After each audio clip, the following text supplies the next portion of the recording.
Seperti yang kita tahu, negara Cina mampu menghasilkan banyak produk berkualitas yang dapat memudahkan kehidupan masyarakat berkat inovasi teknologinya. Era sekarang kita tidak dapat hidup tanpa ponsel. Dapat dikatakan, kehidupan dunia ini semua telah berada di dalam kota kecil ajaib tersebut. Berbicara tentang ponsel, saya yakin seluruh masyarakat dunia pasti mengenal logo di samping ini. Logo di samping ini merupakan logo dari sebuah ponsel buatan perusahaan Cina, yaitu Huawei dengan slogan Building a Fully Connected Intelligent World.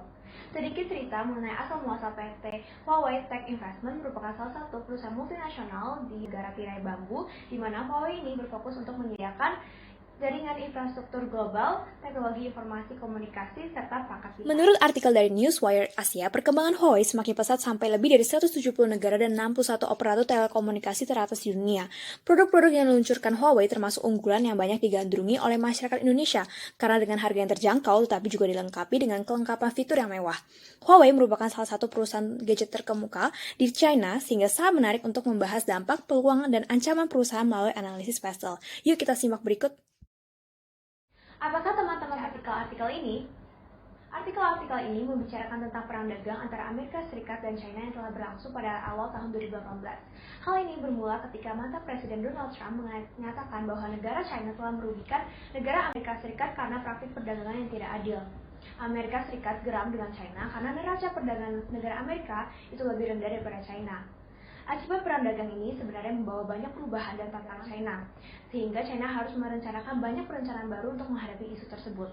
Akibat perang dagang ini juga sebenarnya menjadi faktor mencekam bagi keberlangsungan bisnis Huawei. Walaupun ada larangan penggunaan chipset dan produk teknologi dari Amerika Serikat, hal ini tidak membuat Huawei menyerah begitu saja, tetapi justru membuat Huawei semakin bersemangat untuk menunjukkan kehebatannya.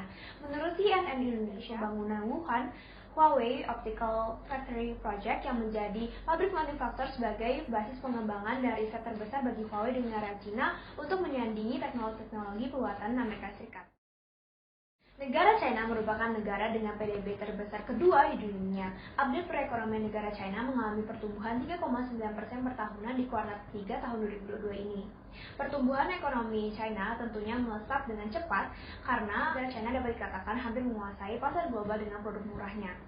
Pertumbuhan ekonomi ini juga didukung dengan adanya kegiatan ekspor dan impor, tapi juga didukung dengan pengembangan teknologi yang menjadi incaran kerjasama dari negara-negara luar. Selain target pasar di luar China, Huawei juga menargetkan pasar-pasar di China sendiri, di mana mereka juga mendorong agar nantinya warga-warga China juga menggunakan produk Huawei demi mempercepat pertumbuhan negara. Berita terupdate bulan Agustus pada laporan tengah tahunan, pendapatan sudah mencapai 301,6 miliar yen dengan margin sebesar 5%. Mengingat Huawei memiliki 3 bisnis utama juga mengalami pertumbuhan yang stabil, mulai dari pendapatan bisnis perangkat sebesar 100,1,3 miliar yen, bisnis operator sebesar 142,7 miliar yen, dan bisnis perusahaan sebesar 54,7 miliar yen. Ketika kita membaca laporan World Population Prospect 2022, kita akan menemukan data yang menunjukkan bahwa negara China merupakan negara terpadat nomor 1 di dunia dengan jumlah populasi mencapai 1.426 juta jiwa. Seiring penggunaan gadget yang semakin meroket karena jumlah populasi yang meningkat dan era teknologi ini semakin modern, pastinya hal ini juga berdampak pada permintaan gadget yang berdampak pada seluruh pasar. Di mana hal ini juga berdampak pada bagi perusahaan yang pastinya mereka berlomba-lomba untuk menciptakan produk yang inovatif dan sesuai dengan masyarakat, agar nantinya konsumen dapat manakah produk-produk di antara perusahaan yang ada sesuai dengan mereka. Hal ini juga haruslah mendorong Huawei untuk menciptakan produk yang inovatif dan sesuai dengan kebutuhan konsumen dan dengan juga kualitas yang terpercaya.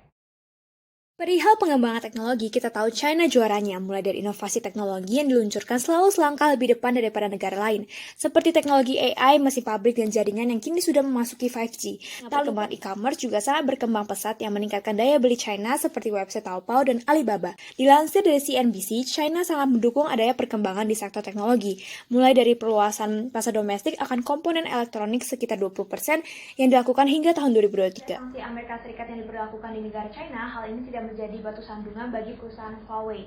Apalagi di negara China terkenal dengan perusahaan-perusahaan yang handal dalam teknologi, dan perusahaan Huawei sendiri juga sudah mendapatkan dukungan penuh dari negara China.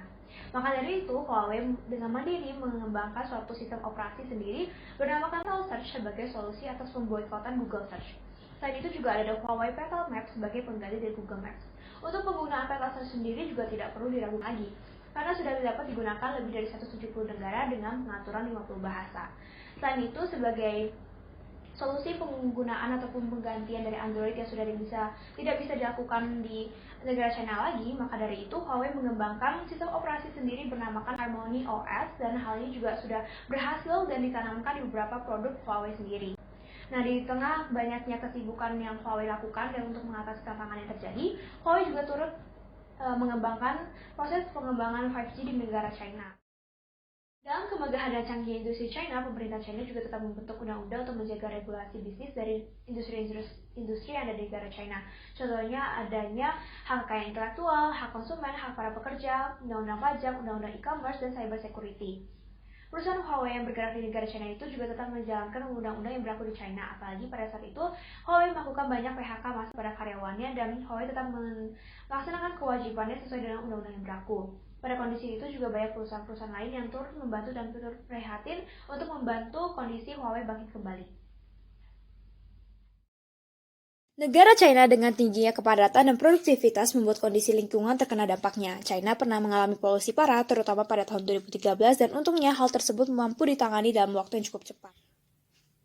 Dari peristiwa ini, negara China pun menerapkan kebijakan yaitu menganggarkan sekitar 4 triliun rupiah untuk menjaga kualitas udara. Tidak hanya pada kualitas udara saja, tetapi sumber daya alam yang tidak bisa tergantikan juga sangat diperhatikan, seperti menutup pembangkit listrik yang menggunakan batu bara dan menggantikannya dengan berbasis energi terbarukan.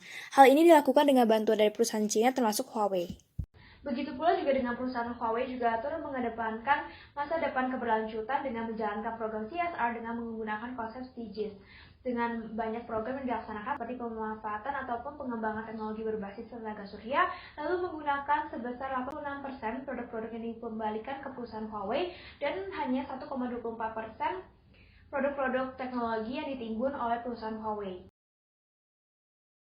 Dari hasil analisis pasar terdapat beberapa ancaman dan peluang yang mungkin dapat muncul. Mari kita bahas dari sisi peluang terlebih dahulu. Yang pertama, Huawei tetap pasti akan bertahan walaupun sudah tidak dapat memasuki wilayah Eropa lagi.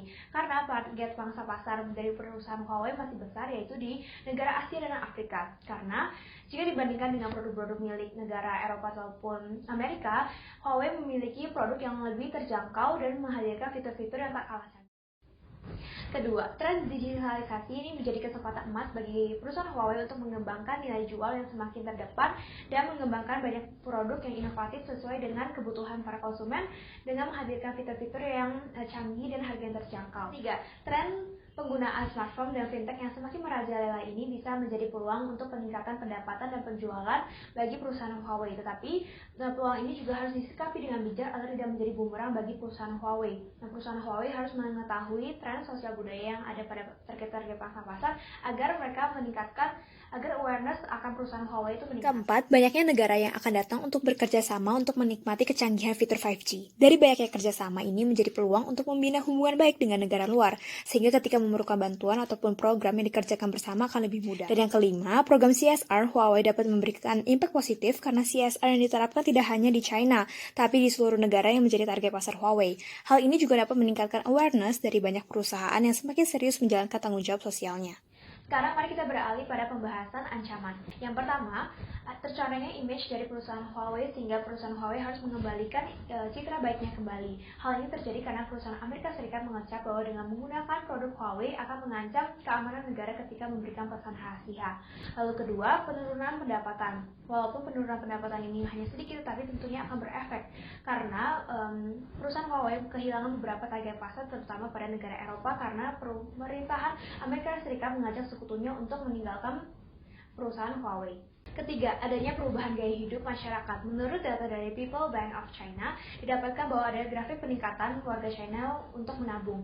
Di sini adanya ketakutan ataupun ketakutan dan kekhawatiran akan terjadi pandemi lagi dan akan terjadi resesi di tahun-tahun berikutnya. Sehingga bisa saja hal ini juga berdampak pada masyarakat di dunia lainnya.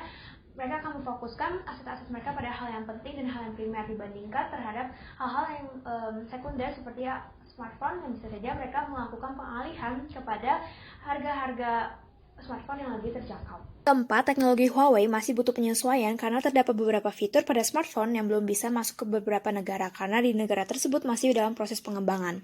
Lalu yang kelima, Huawei harus bertindak hati-hati karena target dari pasar Huawei pasti memiliki undang-undang tersendiri yang harus diikuti.